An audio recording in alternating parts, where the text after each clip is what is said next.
Welcome to this installment of Inside Sales Studio, Inside Sales, Frontline Q&A. It is my pleasure to bring to you a four-part series. We're going to do a webinar Q&A follow-up just because there's never quite enough time. And we did it on the state of coaching in sales. We're going to talk about deal inspection for this one. My name is Jen Gergen. I'm Director of Operations for the AA-ISP. It's my pleasure to welcome you as well as my speaker from that webinar, Joe Caprio. Joe, so nice to have you with us. My pleasure, Jen. I always love to be a part of the AA-ISP content, so thanks for having me. Thank you for being here. So in that session, you had a great slide. It had four specific topics that we talked about. We just didn't get enough time. So again, four-part series today, deal inspection. You shared a great slide with three great examples. If you could take the time to just provide us a little bit more detail on those examples, that would be excellent. Yeah, I would love to. So the first piece of like a coaching curriculum, or how do you get your managers to really actively be involved in the development of their frontline of employee, it's deal inspection, right? It takes place in the one-to-one. Every frontline manager knows they're supposed to do deal inspection, but more often than not, when you ask them what they're inspecting, they'll say, oh, we're a Bant shop or we're a Sandler shop here. But when you really break it down and say, so therefore, what are you inspecting on each deal? The answers kind of vary manager to manager. So for example, if you load the actual MEDDIC framework, we could talk through it. I think it's on the next slide, Jen. And so here's MEDDIC, right? And so it's an acronym that you use. And ideally, if you have each of these conversations with a prospect, you'll have that deal in shape to close. And the more of these topics you cover off with a client, the more likely it is to close. But what are the metrics for your business? And they're different than the metrics for another business. The example I'm giving you is the M from MEDDIC, and it stands for metrics, and it's what metrics your prospect will use to decide if they should purchase or not. What are success criteria? What are your needs? How are you measuring success? These are different ways you'd ask the question. But really, what you're supposed to do here, if you're going to be a MEDDIC shop, is you're supposed to think about the top 2 to 3 answers you would get for each one of these pieces of the acronym, and educate your sales team so that they're able to kind of lead the witness a bit and not just say, what are your metrics for success? But instead say, are you focused on problem 1 or problem 2 that we typically solve? So I always kind of laugh when I hear a company say, we subscribe to MEDDIC, or we're Bant, or we're Force Management. And then you ask them for the battle card, and it's this one.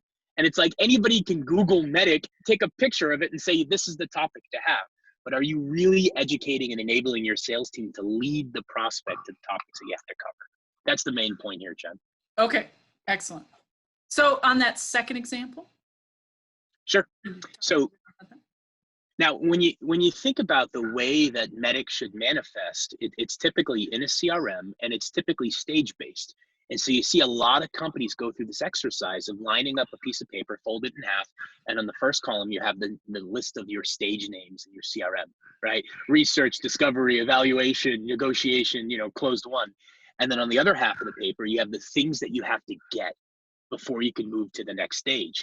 And so it's kind of like teasing out, what are all the things that have to happen for us to win a deal, and where in the sales process should they happen? Your buyer is aggressively moving forward, give me a discount on the first call. Your seller needs to be able to say, oh, pricing takes place here in the process. Before I get to pricing, I have to cover up these exit criteria. And so when you start to look at the MEDDIC framework, or any framework, Bant, MEDDIC, whatever, and then you start to look at the idea of an exit-based criteria in your CRM, you could really start to ask yourself, like, do you have MEDDIC lined up with the stages in your CRM? Or is MEDDIC a list of topics you want your reps to get to, and then your stages with exit criteria don't actually match your framework, right? So are you a MEDDIC shop, or are you a CRM shop? Like, what are you actually advising your reps to do? And the way this is going to manifest for you, if you don't have a clear set of exit criteria that match up with your methodology, if you don't have that, you're going to have reps that just do what they always do, and you're going to have managers that don't inspect to the program. So it's about aligning on a methodology, and then listing out where in the process you should really get these answers. That's the point. And if you go to the next slide, Jen, we can look at how this could really come together in a CRM. So this is a version of our Salesforce instance, and I'm on Salesforce Lightning, and I'm here to tell you that, it's not just hype. There are actual advantages to Salesforce Lightning. The first one that I love is as you move stages in the new CRM, as you move stages, the top key fields change. And so this allows you to take those stages and exit criteria, and as a rep moves into the next stage, the top 3 fields change. And so now you're directing your seller to the topics they should cover in that buyer stage. You're also able to put in some guidance for success, which should link out to training collateral, like maybe a description of Medic if you're a Medic shop. And so again, if you kind of take all of the advice I'm giving you in this short clip, it's align on a methodology that's supposed to give your reps conversations they have to hit. Organize that methodology by stage and give your reps kind of a roadmap stage by stage what topics they're supposed to hit, and then implement that or instrument that in the CRM so that your managers know when I do a one-to-one, I'm looking at early stage pipeline for these 3 topics, I'm looking at mid pipeline for these 2 topics, and I'm looking at late stage pipeline for these different topics. If you don't give your sellers a roadmap and you don't give your managers a roadmap, their one-to-ones are just going to be, whatever they feel like talking about that day. Right. So if somebody doesn't have Salesforce Lightning, do you have some other recommendations or other advice of what they should do to kind of follow the same stages and the criteria? I know there's a lot going on there. Yeah, I mean, I'm really excited about it. Our head of RevOps just put us through the transition from traditional Salesforce into Lightning. And I really like the idea of path, which are the key fields at the top. But the reality is, this is just a cleaner UX. All of the functionality is still the same. It's all pick lists, text boxes, and like text fields in Salesforce. So the answer is to have your stages all listed on the opportunity layout and just have like a header for each section or each stage. And then you're having your reps scroll down later in the page. So just put the entire process in the opportunity layout instead of doing it stage by stage, which you can do in Path. Okay. Well, so any final last words you'd want to share from that section? I know there was a lot of questions that came in. Again, it was like, we're going to turn this into a 4-part series, people. We're going to dig into that other stuff. Today, it's about the deal inspection. So any kind of final summary that you could give us that maybe you didn't get a chance to share during the webinar?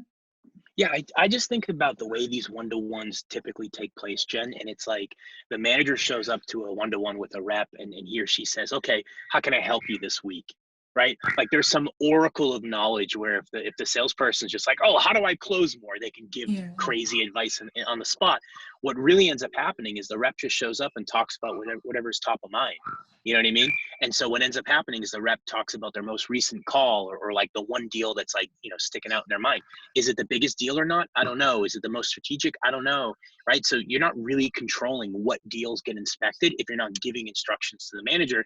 And when it comes down to the actual deal inspection, it kind of sounds like a conversation where the rep is just telling you about their most recent interaction, but they're not doing it based on a framework. The goal of a sales methodology, the goal of a CRM is to give your sellers structure around what topics they cover and when. And so if you're just saying that you have a methodology, but you're not training on it and you're not inspecting to it, I can assure you, you do not have a methodology. Okay. No, that's great. And again, we're going to need to do more. Let's do 4. Like I said, I think there's so much to say. There's never enough time in a 30-minute webinar. So thank you again, Joe. I really appreciate it. And we'll see you very soon.